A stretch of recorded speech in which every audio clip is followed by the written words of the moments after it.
nangyari, sabi nila binibigyan sila ng 5,000, 10,000. Putang ina, bakit ko kayo bigyan ng pera? Trabaho ninyong pumatay. Let's bigay ako ng pera. Ulol. Kaya kayo binigyan ng baril. Kaya pagka lumaban, di barilin mo.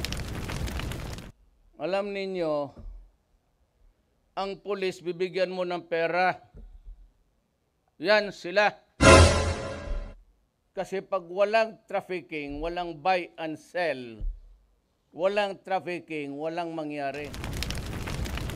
Nangyari itong mga gagon to, hindi binigay yung pera, pinatay yung mga puser, kinuha yung shabu, ipinagbilit, tapos pati yung pera, binulta. At kung bago ka lang dito sa ating YouTube channel, pwede po bang mahingi ang inyong subscribe at huwag kakalimutan, pindutin ang notification bell para ma-notify ka pag meron tayo mga ganitong uploads. Salamat kabayan! Kayong pinadala dito ni Pato? Ha? Seryoso kayo dyan. Alam mo, kayong presidente na hindi taga Manila, ha? Hindi ako sanay ng mga paikot-ikot, probinsyano ako. At matagal akong mayor sa aming syudad. Kilala ko kayo. Laking pulis ako.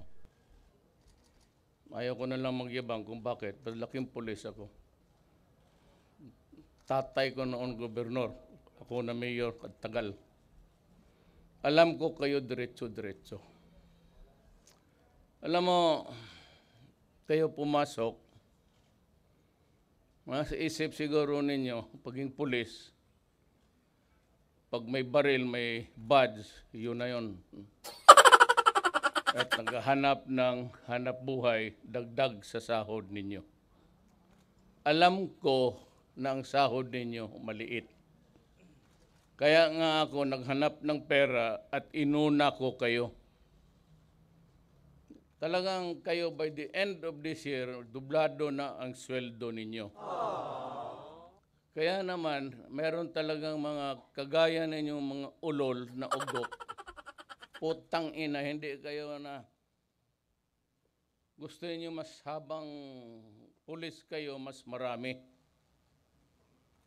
Yan ang problema ninyo. Yung iba nagbababae, may asawa. Yung iba naman mag-ambisyon, gusto ng kotse, gusto ng magandang buhay. Ba't kayo pumili na pagkapulis? Alam naman niyo talagang mahirap. Mahirap talaga ang pulis. Entry fee ninyo lang. Kaso, nag-aambisyon kayo ng mas malaking kita. Kunin nyo dyan sa mga vendor, sa mga driver, kung anong kaputahan, magkapera lang. Minsan hold up, minsan mga inosenteng tao, sinisita ninyo kung ano-anong kalukuhan na sinasabi ninyo. Yung makita ninyo yung mga nakaparking dyan, babae at lalaki, naghalikan lang, huli ka agad. Ang pakialam ninyo.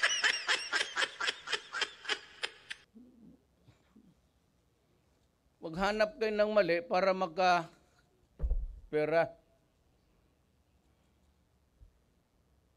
Gusto ko yung ihulog dyan putang inang Pasig na yan. Pero wag na lang kasi itong human rights, kung anong nakikita naman sa buhay ng isang taga-gobyerno na gustong disiplinahin kayo. Gusto ko palinisin ko kayo ng magbalik kayo dito mag-swimming trunks. Linisin niyo yung Pasig River. Inumin ninyo kasi madumi. Putang ina kayo.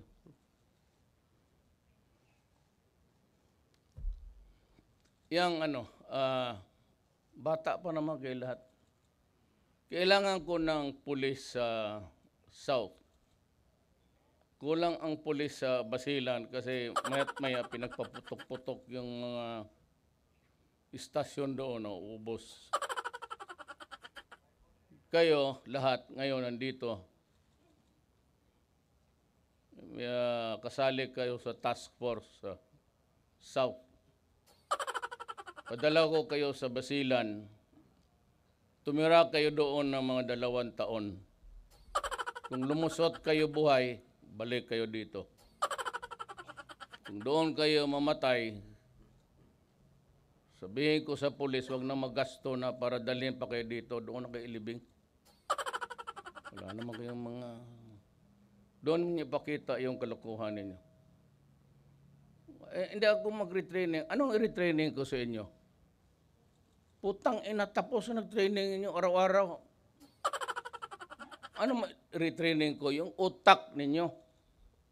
Hindi ko madala yung ganun eh. Galit kayo sa akin, hintayin ninyo kung matapos na pagka-presidente ko. Magbarilan tayo. Kala siguro ninyo na... Let's check eh, papatulang ko talaga kayo. Prepare to move out. I'll give you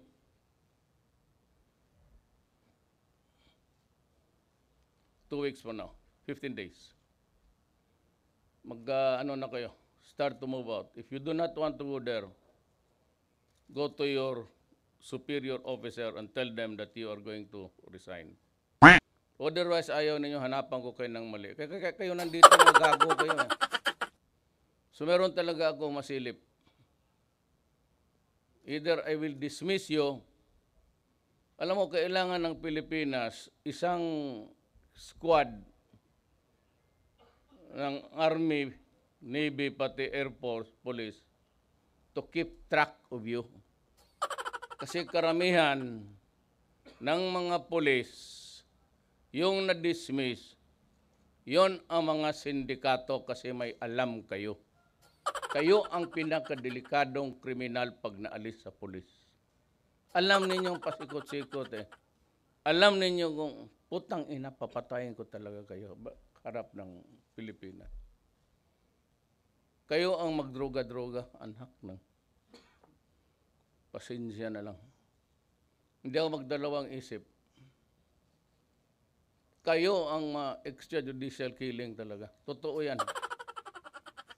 Pag naalis kayo, if you opt to retire, then behave. Maghanap kayo ng hanap buhay ninyo na malinis. At kayong mga pulis na dati mga sindikato, wag na wag kayong pumasok. Because I will create a battalion para lang to keep track of your movements. Because it has been the sad experience of this country that the most vicious criminals are karamihan ex-police or sometimes ex-military man. Kaya kita mo sa Mindanao yung mga kuratong baliling ng mga dating military. Kayo yan eh. Masanay kayo sa mga kriminal. At nasaya kayo kayong pumatay. Kaya tuloy napapasama sa anti-illegal campaign kayo, binibigyan kayo ng pera, tama yan. Ang mali, ang mga ulol at saka walang utak. Alam ninyo, ang pulis bibigyan mo ng pera. Yan sila. Kasi pag walang trafficking, walang buy and sell, walang trafficking, walang mangyari. We're trying to get rid of the supply. Kaya pumuntayan sila, may pera magkunwari bibili. Nangyari itong mga gagon to, hindi binigay yung pera, pinatay yung mga puser, kinuha yung shabu, ipinagbili, tapos pati yung pera, binulsa. So do not be surprised about these allegations they are being paid. So how are you supposed to enter into a trafficking event kung walang nagbibili, wala rin nagpabili, so walang trafficking? Eh di possession lang, billable. Kaya ganon yan. Diyan nagkakandalo ko. Hindi ko alam ilan nangyaring ganon. So do not be surprised if they are there to buy. Eh sabihin na binigyan sila ng incentive. Mayroon ring incentive. Mayroon ring operational funds. How much I gave them? 150 million. Para lang magbili ng mga... Yung iba, yun ang nangyari. Sabi nila, binibigyan sila ng 5 mil, 10 mil. Putang ina, bakit ko kayo bigyan ng pera? Trabaho ninyong pumatay. Leche. Bigay ako ng pera. Ulol. Kaya kayo binigyan ng baril. Kaya pagka lumaban, di barilin mo. Daan ako ng Pasig River. Wala akong nakita ng water lily.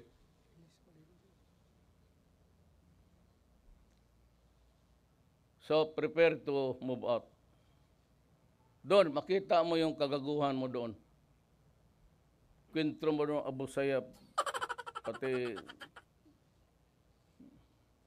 mga tausog. Mga doon kayo.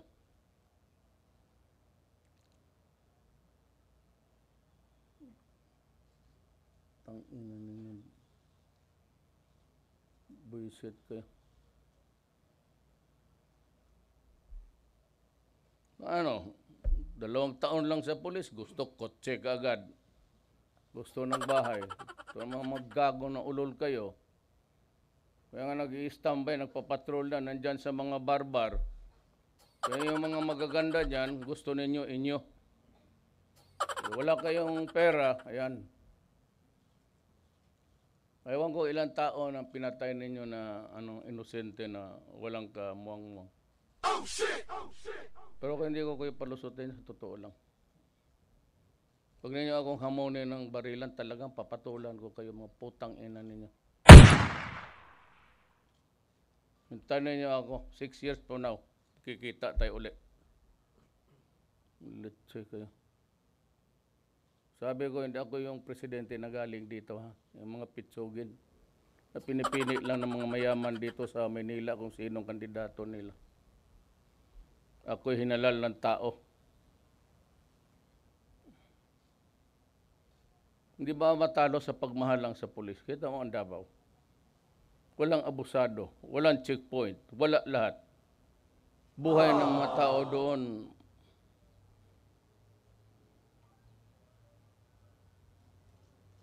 May bakit nabubuhay yung mga pulis doon? Simple lang ang buhay nila. Kayo. Pinukarami ninyo mga ulol kayo. Putang. Sayang yung susweldo-sweldo ng gobyerno sa inyo. Alam nyo, alam ko kultura ng pulis. 2 out of 5. Sa inyo, tagdadalawang asawa. Yan ang sakit ninyo. Kasi nga, pagka naka-uniforme, may baril, may badge, kala mo sino na ang mga ulon. Tangina. Nabibika na rin yung sarili ninyo.